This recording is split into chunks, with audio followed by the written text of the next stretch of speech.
Nigel Farage is expected to come to Scotland for the by-election next week. What sort of reception do you think he will get?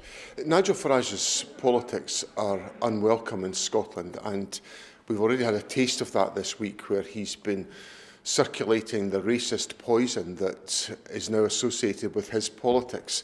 He'll be coming to Scotland with a message about privatising the National Health Service and about undermining the powers of the Scottish Parliament. He's the guy that gave us Brexit and made us all poorer, so I think the people of Scotland will reject the politics of reform. You say his views are unwelcome, but you've also said it's a two-horse race between you and Reform. It can't be that unwelcome. Well, what I want to make sure is that the SNP wins the two-horse race in the Hamilton-Larkhall and Stonehouse by-election. It's crystal clear to me the Labour campaign is collapsing, and only votes for the SNP will stop Farage. And Farage's politics circulate poison into our politics. They circulate racism, as we heard from him earlier on this week. He's an advocate of privatisation of the National Health Service. He's an advocate of undermining the powers of the Scottish Parliament. So it's absolutely critical that anyone that wants to make sure Farage doesn't get a foothold in Scotland votes for the SNP next Thursday. Anas Sarwar has invited Nigel Farage to a debate on the big issues of the day. Would you do the same? I would, of course, debate with Nigel Farage, but what's important is that we've got a contest on Thursday, which is an attempt by Farage to insert his politics of racism and poison into Scotland. And we've got an opportunity next Thursday to say that we're not having that. And the only effective way to do it is by voting for the SNP. The Labour campaign is collapsing. They can't win this by-election. It's up to the SNP to stop Farage. And that's what I invite people to support us to do.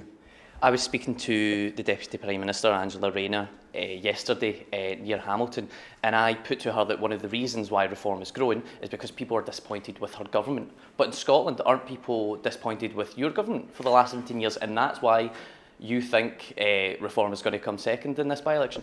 What the public in Scotland experienced from the SNP government is a government that has restored winter fuel payments for pensioners that were taken away by the Labour government. They get an SNP government that is removing the two-child limit so that we lift more children out of poverty.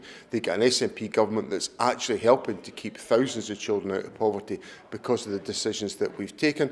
They get an SNP government that is delivering the abolition of peak rail fares to help with the cost of living crisis that people are experiencing. So what people in Scotland get is an SNP government that's delivering on the real issues that matter to people and tackling the cost of living and strengthening and improving the National Health Service. That's at the heart of my government, and it's at the heart of the agenda that we'll put to people in Hamilton, Larkhall and Stonehouse next Thursday. Do you agree that one of the reasons people are turning to Reform is because they're disappointed with Labour? I think undoubtedly people are turning to Reform because they're utterly disappointed by the Labour government. They came into office last summer, and one of their first acts was to remove winter fuel payments from pensioners.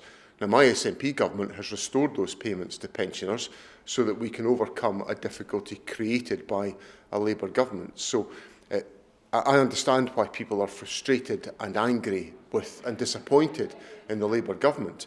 But what they've got to do is to vote positively to stop Farage and to make sure that they support an SNP candidate who will be on their side, on Scotland's side, delivering on the priorities of the people of this country. Your former SNP colleague, Ash Regan, is putting forward a bill on prostitution. Will you support that bill? The government will consider this bill just as we consider every other bill that comes forward from members of Parliament that are not in the government. We'll give that due consideration and set out our position once that consideration is completed.